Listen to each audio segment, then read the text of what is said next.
کیا آپ یا آپ کے بچے قرآن سیکھنا چاہتے ہیں؟ جو حضرات ابھی تک قرآن کریم نہیں سیکھ سکے یا اپنے بچوں کی قرآنی تعلیم کے لیے فکر مند ہیں تو گھر بیٹھے 30 منٹ روزانہ دے کر قرآن کریم تجوید اور ترجمے کے ساتھ سیکھ سکتے ہیں اور حفظ بھی کر سکتے ہیں۔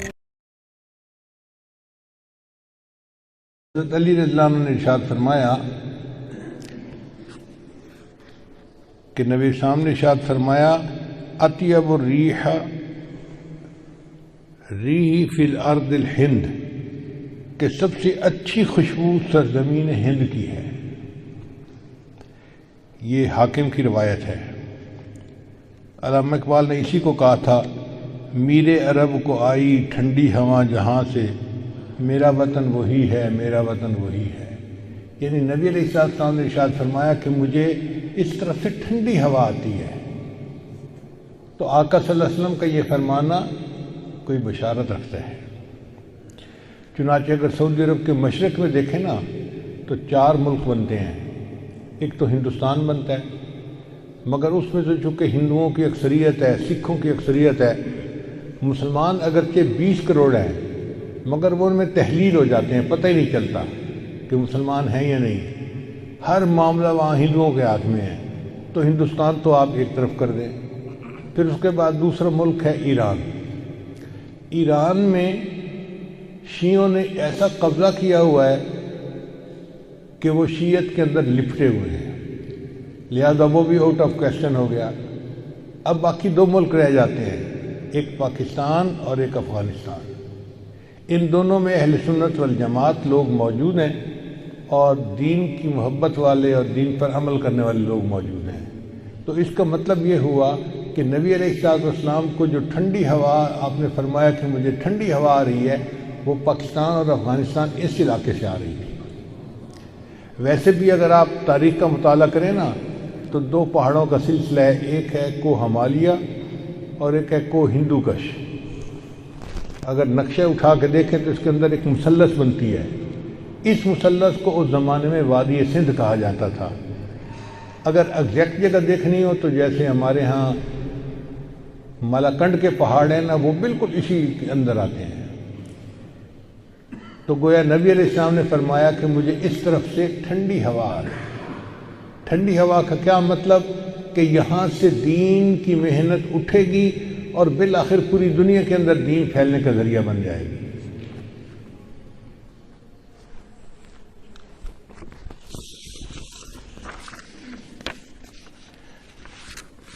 چنانچہ امام ربانی حضرت مجدد ثانی رحمۃ اللہ علیہ اسی علاقے میں تھے۔ دارالعلوم دیوبند جیسی دینی درسگاہیں اسی علاقے میں، حضرت شیخ الہند رحمۃ اللہ جیسی شخصیت اسی علاقے میں۔ اسی علاقے میں تحریک خلافت اٹھی اور اسی علاقے میں تحریک ریشمی رومال بھی اٹھی۔ چنانچہ ابن ماجہ کی روایت ہے، نبی صاحب نے ارشاد فرمایا یخرج ناس من المشرق فیوطئون للمہدی، کہ مشرق سے لوگ نکلیں گے جو امام مہدی کی راہ کو ہموار کریں گے۔ اب سعودی عرب کے مشرق میں تو ہمارا ملک بنتا ہے۔ اس کا مطلب یہ کہ جس کو ہم وادی سندھ کہتے تھے نا پرانا، وہاں سے لوگ اٹھیں گے۔ یہ پاکستان اور افغانستان کے درمیان کا ایک علاقہ بنتا ہے۔ اللہ ایمان والوں کو یہاں سے اٹھائیں گے اور پھر وہ امام مہدی کے آنے کی راہ ہموار کریں گے۔ بیت المقدس 3 مرتبہ فتح ہوا۔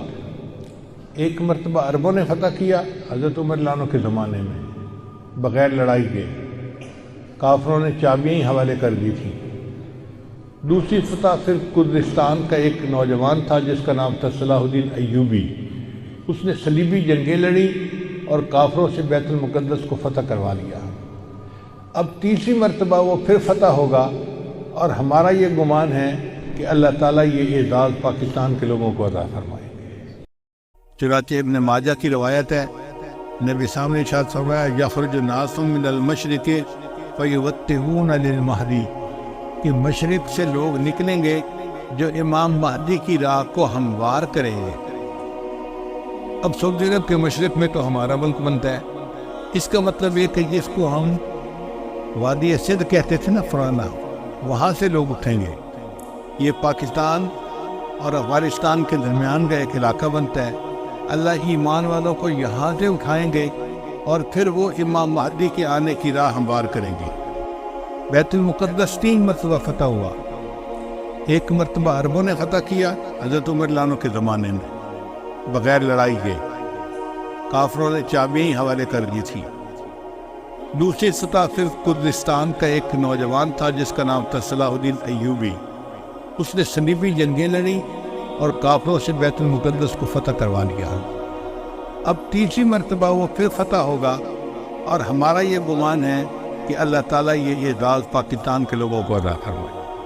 علامہ اقبال نے بہت خوبصورت شعر کہا ہے فارسی میں، خضر وقت از خلوت دشت حجاز آید برو۔ خضر وقت سے مراد امام مہدی۔ خضر وقت از خلوت دشت حجاز آید برو، کاروان زی وادی دور و دراز آید برو۔ یعنی زی عظیم یہ کارواں جو ہے نا، یہ دور دراز سے آئے گا اور حجاز کے اندر آ کر یہ برآمد ہوگا۔ حدیث مبارکہ میں بھی ہے کہ امام مہدی آئیں گے مگر وہ چھپے ہوں گے، اپنے آپ کو چھپائیں گے۔ پہلے مدینہ طیبہ میں ہوں گے مگر وہ وہاں سے مکہ مکرمہ اس لیے آ جائیں گے کہ لوگ مجھے پہچاننا نہیں، چھپ رہے ہوں گے لوگوں سے کہ لوگ مجھے دیکھ نہ لیں، پہچان نہ لیں۔ لیکن جب مکہ مکرمہ میں وہ طواف کر رہے ہوں گے تو وہ حجر اسود کے قریب آئیں گے تو ایک غیب سے آواز آئے گی کہ لوگوں یہ مہدی ہیں تو ان کی بیعت کر لو، تو لوگ ان کے ساتھ بیعت کر لیں گے اور پھر ان کے ساتھ ایک لشکر شروع ہو جائے گا۔ یہ لشکر ایسا ہوگا کہ جس نے بالآخر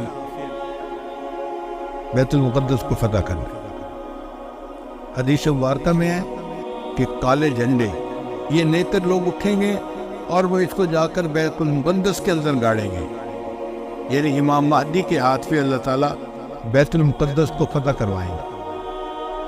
پھر امام مہدی موجود ہوں گے تو ان کی موجودگی میں حضرت عیسیٰ علیہ السلام بھی آئے گے۔ دمشق کی ایک مسجد ہے، اس مسجد میں وہ نماز کے لیے کھڑے ہوں گے، تکبیر کہی جائے گی تو اتنے میں حضرت عیسیٰ علیہ السلام اس مسجد کے مینارے کے اوپر اتریں گے آسمان سے،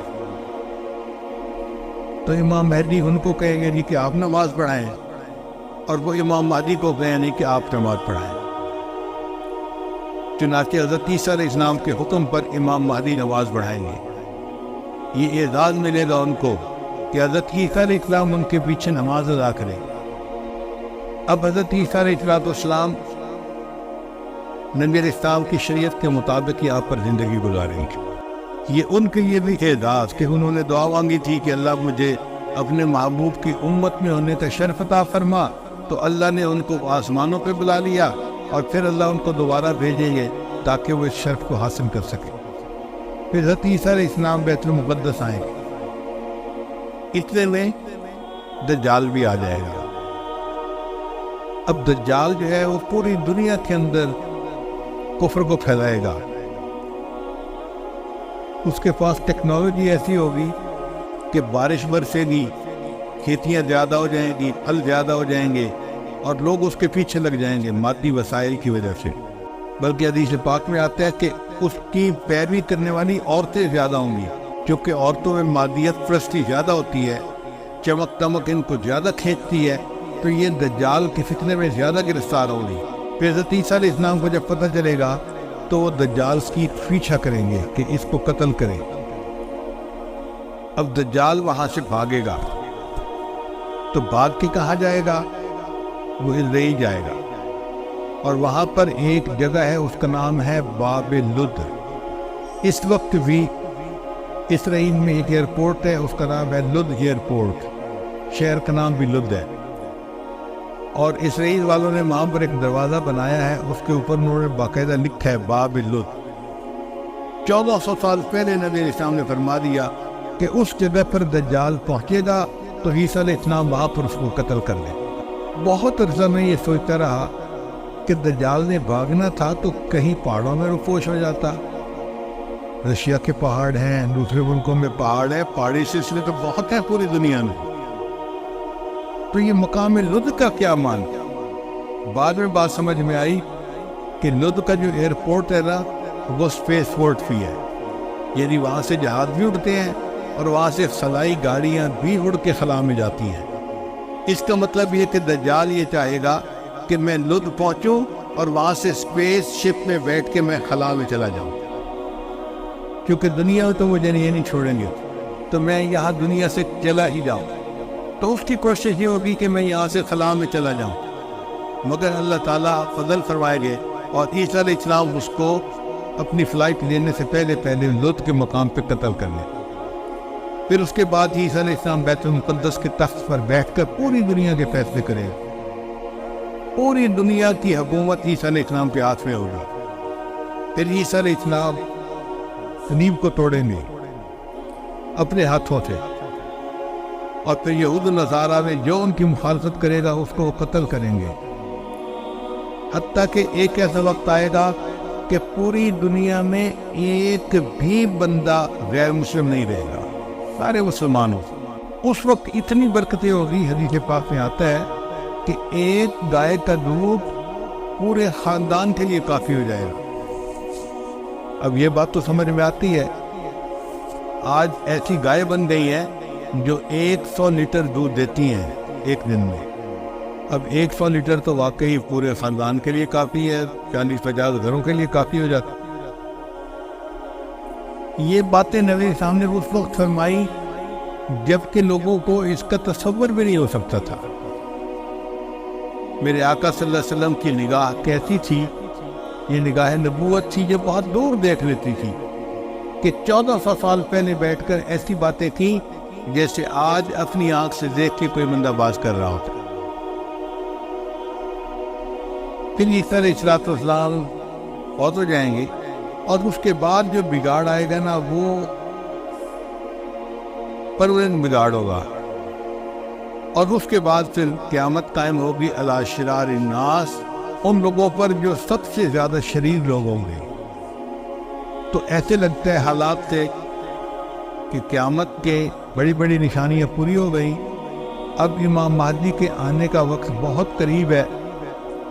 یہ جو حالات میں اتنی بڑی تبدیلی نظر آ رہی ہے نا، یہ کسی چیز کا پیش خیمہ ہے۔